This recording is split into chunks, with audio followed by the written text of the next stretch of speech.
Je m'appelle Jean-Pierre Morel. J'ai 67 ans. Je porte toujours la même vieille veste de chasse que j'ai achetée en 2009. Je conduis un vieux Peugeot Partner de 2001 avec un rétroviseur cassé que j'ai fixé avec du ruban adhésif d'électricien il y a 3 ans et que je n'ai jamais pris le temps de remplacer. Ma fille pensait que j'étais un ancien employé de la poste vivant modestement de ma petite retraite de fonctionnaire et de ce que la ferme rapportait lors des bonnes saisons. Ce que ma fille ne savait pas, c'est que je ne travaillais plus pour la poste depuis 2004.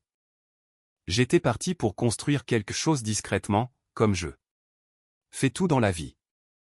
J'ai mis en place 31 contrats de fournitures agricoles dans plusieurs régions d'Europe, un accord de licence technologique pour des semences avec 2 des plus grandes entreprises agroalimentaires du pays, et un portefeuille de terres agricoles et de propriétés commerciales rurales évalué à un peu moins de 55 millions d'euros.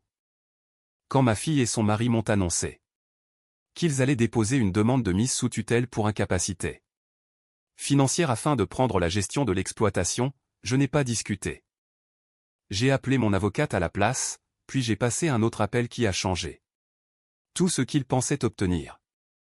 La plupart des gens qui me croisent voient exactement ce que ma fille voit, un homme imposant, un peu voûté, avec des mains calleuses et de la terre sous les ongles, même après les avoir frottés. Je me lève à 5 heures du matin par habitude. Je mange un bol de café avec des tartines de pain beurré presque tous les jours parce que j'aime ça, pas parce que je ne peux rien m'offrir d'autre. Je répare encore les clôtures des prés du fond moi-même, car marcher sur mes terres me vide la tête. Ma camionnette affiche 340 000 km au compteur et je compte bien lui en faire encore 150 000 avant de songer à la changer. Ma fille s'appelle Léa. Elle a 38 ans, elle est avocate d'affaires dans un grand cabinet à Paris qui s'occupe d'acquisitions immobilières. Elle est sortie major de sa promotion à l'université d'Assas. Elle s'est mariée avec un homme nommé Damien il y a 4 ans. Damien est ce que j'appellerais un parvenu. Il a un MBA d'une école de commerce qu'il mentionne à la moindre occasion, une BMW en leasing qu'il ne peut probablement pas se payer et des opinions sur l'utilisation des terres rurales qui feraient honte à quiconque a déjà travaillé la terre pour vivre. Ils vivent dans un appartement de standing à Boulogne-Billancourt avec une terrasse sur le toit et des charges de copropriété mensuelles qui coûtent plus cher que ce que je payais en impôts fonciers autrefois. Léa a grandi dans cette ferme. Elle sait conduire un tracteur. Elle m'aidait à planter le colza chaque automne jusqu'à ses 15 ans, quand elle a décidé que ce n'était pas la vie qu'elle voulait.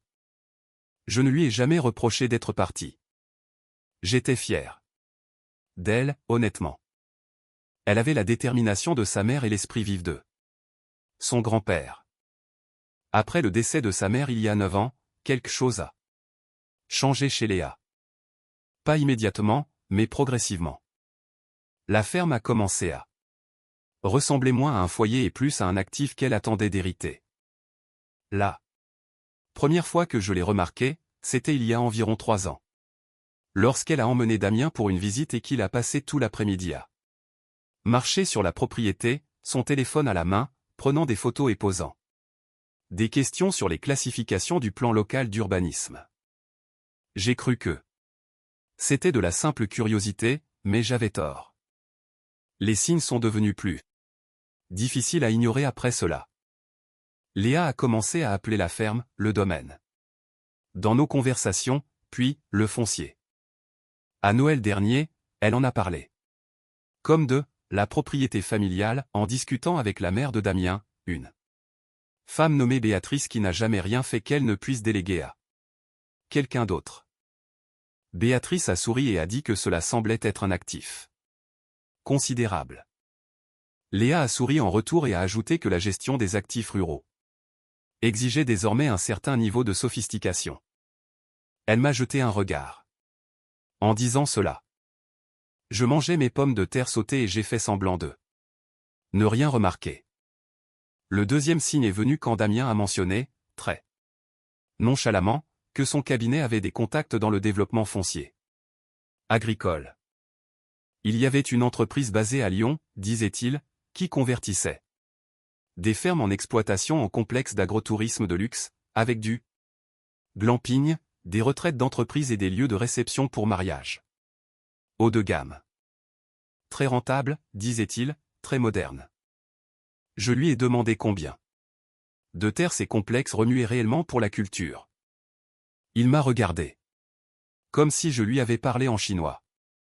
Léa est intervenue rapidement en disant que j'étais très traditionnel concernant la ferme et que je ne pensais pas vraiment en termes d'investissement traditionnel. Comme si je ne gérais pas des contrats agricoles et des licences bien avant que Damien n'ait fini son école de commerce. Le troisième signe, le plus grave, s'est produit il y a 6 semaines. Léa a appelé un mardi matin, ce qui était inhabituel car elle envoie normalement des textos. Sa voix avait cette qualité prudente et mesurée qu'elle prend lorsqu'elle s'apprête à dire quelque chose qu'elle a répété. Elle m'a dit qu'avec Damien, ils avaient discuté avec un avocat spécialisé dans le droit des successions et qu'il s'inquiétait pour mon avenir à long terme. Il pensait qu'il serait judicieux de mettre en place une structure de gestion qui leur donnerait un droit de regard sur la ferme. Un droit de regard. J'ai demandé que cela signifiait en bon français. Elle m'a expliqué que si jamais il m'arrivait quelque chose ou si je devenais incapable de prendre des décisions éclairées sur la propriété, une structure légale serait déjà en place. J'ai demandé qui déciderait si je n'étais plus capable de prendre des décisions.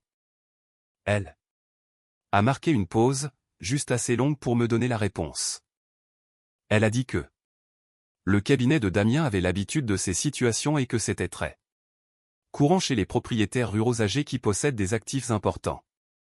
Mais une sophistication financière limitée. Une sophistication financière limitée. J'ai 67 ans et je fais fructifier un portefeuille agricole diversifié. Depuis que sa mère et moi partagions une vieille voiture et découpions des bons de réduction pour les courses, pensais-je. J'ai dit que j'allais y réfléchir. J'ai raccroché et je suis resté assis à ma table de cuisine pendant un long moment. Les documents sont arrivés par coursier 3 jours plus tard. Pas une lettre, pas un email, un coursier, ce qui prouvait que Damien était impliqué. Le dossier faisait 42 pages et provenait d'un cabinet nommé Conseiller Patrimoine, qui se trouvait être, je le soupçonnais fortement, le cabinet du cousin de Damien à Levallois-Perret. Le langage était prudent mais l'intention était claire. Ils proposaient ce qu'ils appelaient un mandat de protection futur volontaire, qui donnerait à Léa et Damien une autorité conjointe sur toutes les décisions financières liées à mes biens et mes avoirs au-delà de 10 000 euros. Il y avait une section expliquant que c'était dans mon intérêt, compte tenu de mon âge et de la complexité des marchés agricoles modernes. Une autre section notait que si je refusais de coopérer volontairement, il pourrait engager une procédure de mise sous tutelle judiciaire basée sur des préoccupations documentées concernant mes capacités de discernement. Des préoccupations qu'il documenterait. Une pétition qu'il déposerait contre un homme dont l'entreprise a généré 4,3 millions d'euros de chiffre d'affaires l'année dernière. J'ai lu le tout 2 fois, puis j'ai appelé mon avocate, Maître Françoise, qui gère mes affaires depuis 18 ans. Je lui ai dit que ma fille essayait de me faire passer pour sénile. Françoise est restée silencieuse. Un instant avant de me dire de lui envoyer les documents immédiatement et de libérer mon emploi du temps pour le lendemain. J'ai scanné chaque page et je les lui ai envoyés dans l'heure. En attendant son retour, j'ai passé le deuxième appel à un homme nommé Marcel, le président de la coopérative de la Beauce, le plus grand réseau agricole de la région. Marcel et moi faisons des affaires ensemble depuis 11 ans. C'est un homme méthodique qui ne s'excite jamais pour rien. Quand je lui ai expliqué ce dont j'avais besoin, il s'est tu. De cette façon qu'il a quand il calcule mentalement. Il m'a demandé si j'étais sûr de moi. J'ai répondu que oui. Il m'a dit qu'il allait passer quelques Appel et qu'il reviendrait vers moi avant la fin de la journée. Il m'a rappelé 4 heures plus tard pour me dire que tout ce dont nous avions discuté était prêt à être lancé dès que je donnerais le feu vert. Je lui ai demandé de me donner 72 heures. Léa et Damien avaient prévu ce qu'ils appelaient une réunion de famille. Ils sont arrivés un samedi dans la BMW de Damien, qui est environ 10 cm trop basse pour un chemin de terre caillouteux, ce qui me procure toujours une satisfaction secrète quand je le regarde manœuvrer. Ils avaient amené Béatrice, la mère de Damien, et j'ai découvert à leur arrivée qu'ils avaient aussi invité Hubert, le cousin de Damien, qui était précisément l'avocat spécialisé en patrimoine dont le nom figurait sur les documents. Léa m'a embrassé sur le pas de la porte. Damien m'a serré la main de cette manière délibérée qui vise à montrer son autorité. Béatrice m'a lancé un regard de ce que je ne peux décrire que comme une sympathie répétée. Hubert portait une mallette. J'avais fait du café et sorti les bonnes tasses. J'avais aussi discrètement demandé à mon voisin, Édouard, de passer à 14 heures, soit environ 40 minutes après le début de la réunion. Édouard cultive les terres adjacentes aux miennes depuis 30 ans et possède le calme de l'homme qui a survécu à tous ceux qui l'ont un jour sous-estimé. Nous nous sommes assis à la table de la cuisine. Léa a commencé doucement en disant qu'il s'inquiétait pour moi depuis mon dernier examen médical, qui datait pourtant de 8 mois et s'était soldé par un bilan de santé parfait. Elle a dit que la ferme était une charge trop lourde pour une seule personne. Damien hochait la tête comme quelqu'un qui n'a jamais cultivé un seul jour de sa vie mais qui prétend s'y connaître. Elle a dit qu'il voulait s'assurer que je sois protégé, que la terre soit protégée, que notre héritage familial soit protégé. Chaque fois qu'elle prononçait le mot « protégé », elle jetait un regard à Hubert. Hubert a ouvert sa mallette et a sorti une version des documents que j'avais déjà reçus. Relookée avec une page de garde intitulée « Plan de protection du patrimoine familial ». Il m'a expliqué les points clés en utilisant des mots très simples. Comme on expliquerait quelque chose à une personne dont on a décrété d'avance qu'elle ne pouvait pas comprendre les choses complexes. Les points essentiels étaient que Léa et Damien assumeraient la responsabilité fiduciaire pour toutes les décisions majeures concernant la propriété. Je conserverai le droit d'usage et d'habitation à la ferme jusqu'à la fin de mes jours et je recevrai une allocation mensuelle provenant des revenus d'exploitation de la ferme. Une allocation. Il disait cela sans avoir conscience de ce que ce mot signifie pour un homme qui a bâti l'opération d'où cette allocation serait tirée. Toute vente ou développement de la propriété nécessiterait une co-autorisation. Hubert a mentionné, très négligemment, comme s'il s'agissait d'une réflexion après coup, qu'ils avaient déjà un acheteur potentiel, un groupe de développement hôtelier basé à Nice, très intéressé par le terrain. L'offre était, selon lui, généreuse, compte tenu du marché actuel. J'ai regardé ma fille. Elle fixait ses mains. Je lui ai demandé depuis combien de temps elle discutait avec ce groupe niçois. Damien a répondu pour elle en disant qu'ils exploraient des options depuis environ 8 mois, juste pour se renseigner, rien de définitif. 8 mois. Pendant que je plantais le blé d'hiver, que je révisais mes contrats de licence et que j'assistais aux réunions trimestrielles avec Marcel, ma fille et son mari. Cherchais comment vendre ma ferme à un promoteur de complexe hôtelier. J'ai demandé à Béatrice quel était son rôle dans tout ça. Elle a répondu qu'elle était là pour le soutien moral. Je l'ai remercié. J'ai regardé Hubert et je lui ai demandé s'il avait déjà représenté un client dans une procédure de mise sous tutelle auparavant. Il a répondu que oui, plusieurs fois. Je lui ai demandé combien de ses clients s'étaient avérés avoir une activité financière bien plus importante que ce que la famille pétitionnaire n'imaginait. Il a eu l'air incertain. Léa a levé les yeux et a commencé à dire qu'il n'essayait pas de me faire du mal, mais j'ai levé la main pour la faire taire. On a frappé à la porte. J'ai dit, entre, Édouard. Édouard est entré avec son pantalon de travail habituel, ses bottes et sa chemise en toile. Il s'est servi un café sans demander car il fait cela dans ma cuisine depuis 30 ans, et il s'est assis près de la fenêtre. J'ai posé un dossier sur la table. J'avais tout imprimé à l'ancienne, sachant que cela leur prendrait plus de temps à traiter qu'un écran. Je les ai guidés à travers les documents dans l'ordre logique, la structure de la SARL pour mes contrats agricoles, les accords de licence technologique avec les partenaires industriels, la documentation du partenariat avec la coopérative de Marcel, le résumé de mon portefeuille immobilier avec 14 parcelles dans 6 régions différentes dont 4 louées activement à des exploitants commerciaux, le dernier relevé bancaire montrant des actifs liquides de 19,4 millions d'euros. Le résumé du compte d'investissement de mon conseiller financier montrant 22 millions d'euros supplémentaires de fonds gérés.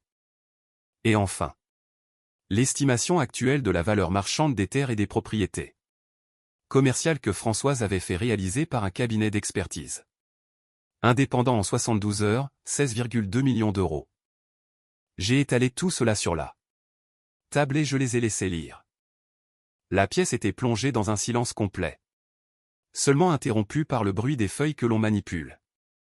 Damien était devenu blême, de cette pâleur qui frappe les hommes à la peau claire quand le sang quitte brusquement leur visage. Béatrice restait immobile.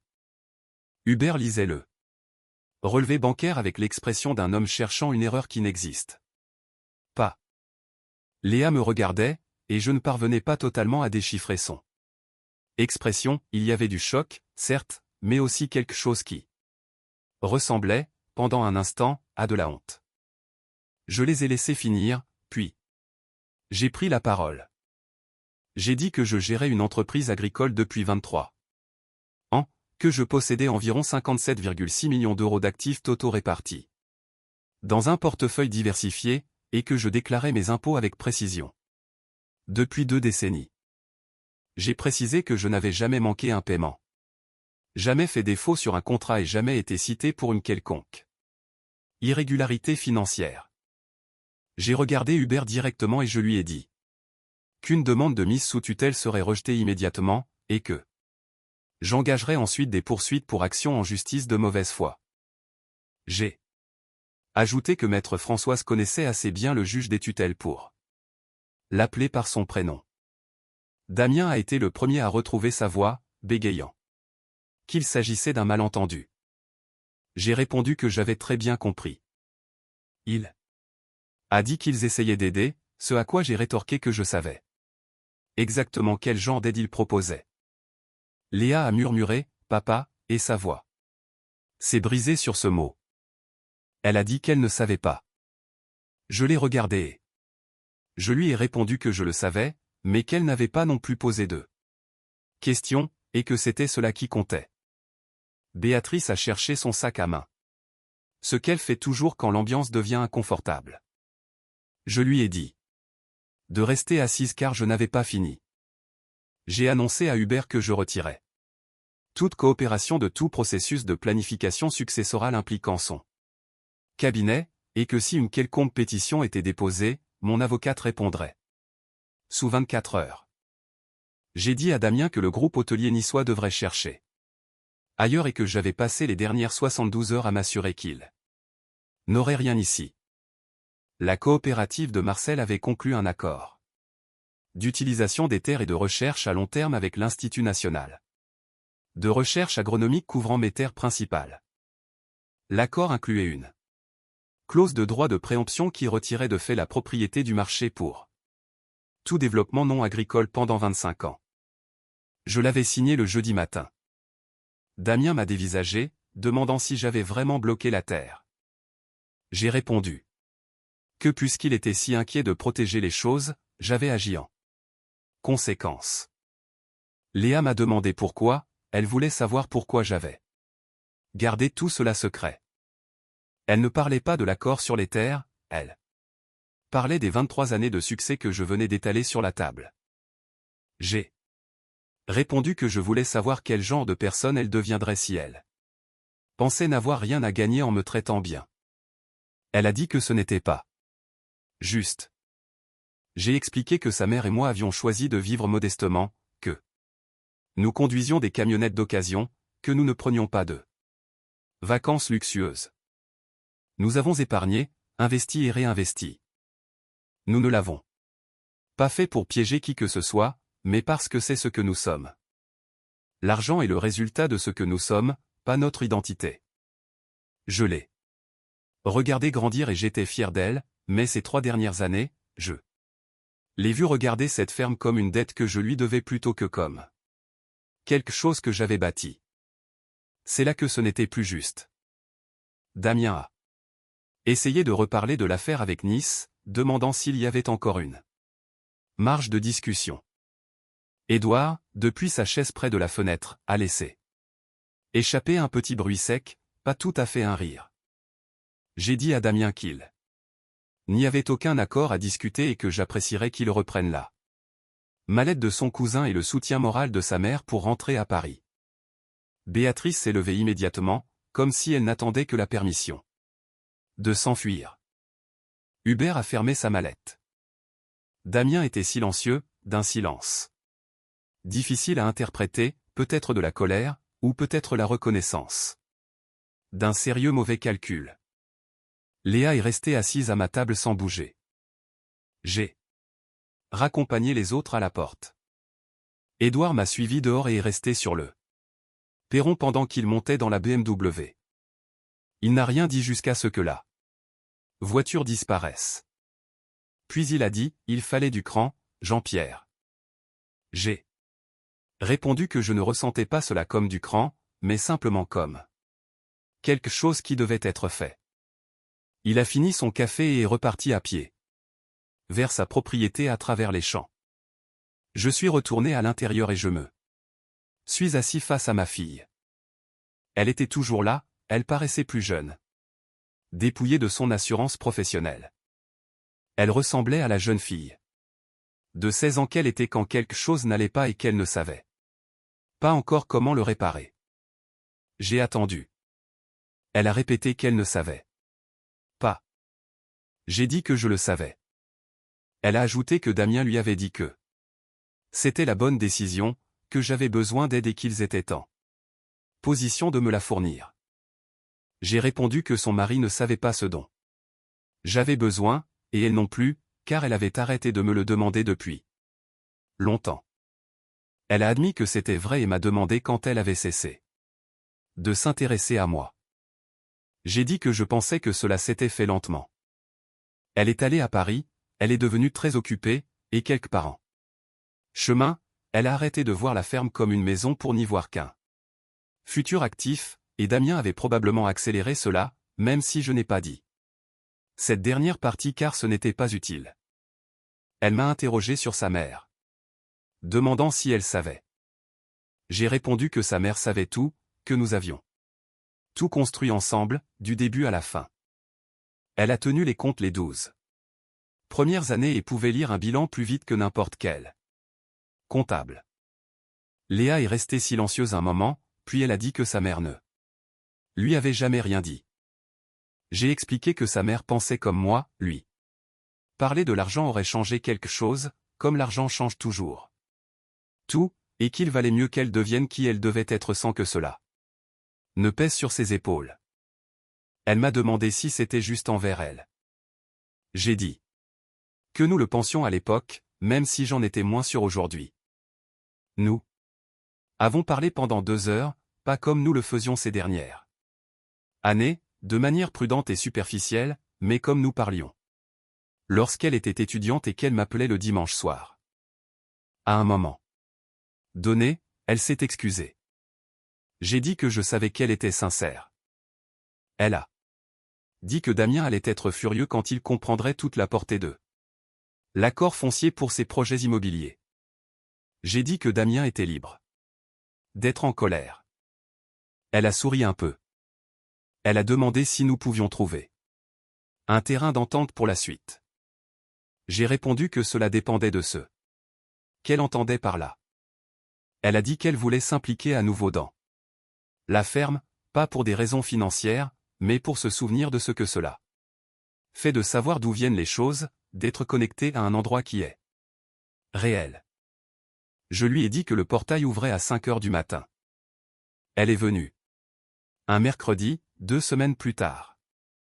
Sans Damien. Elle portait un jean et deux vieilles bottes qu'elle avait laissées dans mon cellier il y a 6 ou 7 ans.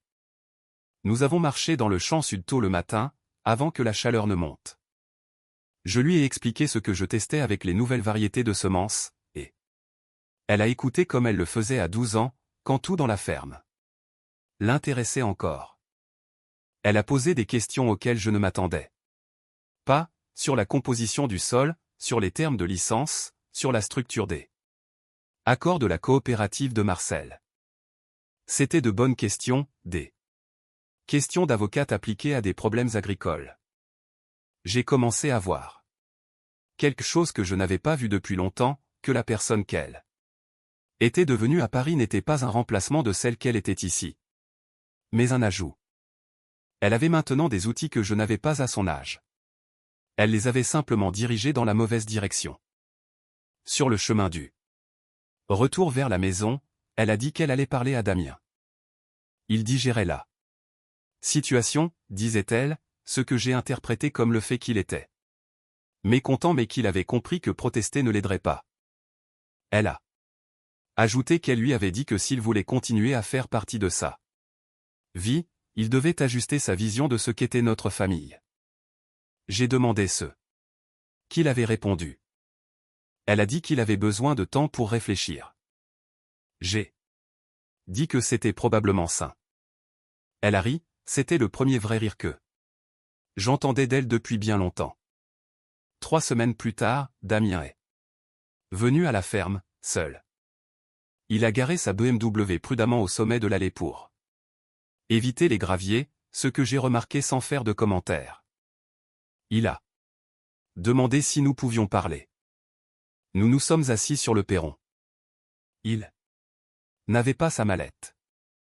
Il portait un jean qui avait l'air neuf et inconfortable sur lui, comme c'est le cas pour les gens qui n'en portent jamais. Il a admis qu'il avait fait des suppositions erronées à mon sujet, qu'il avait transformé ces suppositions en ce qu'il appelait un plan, et que ce plan était davantage motivé par ce qu'il désirait que par une réelle inquiétude pour mon bien-être. Il a dit cela de cette manière formelle que les avocats et les diplômés d'école de commerce utilisent pour s'excuser en reconnaissant les faits sans tout à fait baisser leur armure, mais il l'a dit. Je lui ai dit que j'appréciais cela. Je lui ai expliqué que ce que j'avais bâti ne l'avait pas été pour être simplement transmis à n'importe qui. C'était à moi, comme l'œuvre d'une vie appartient à celui qui l'a créée.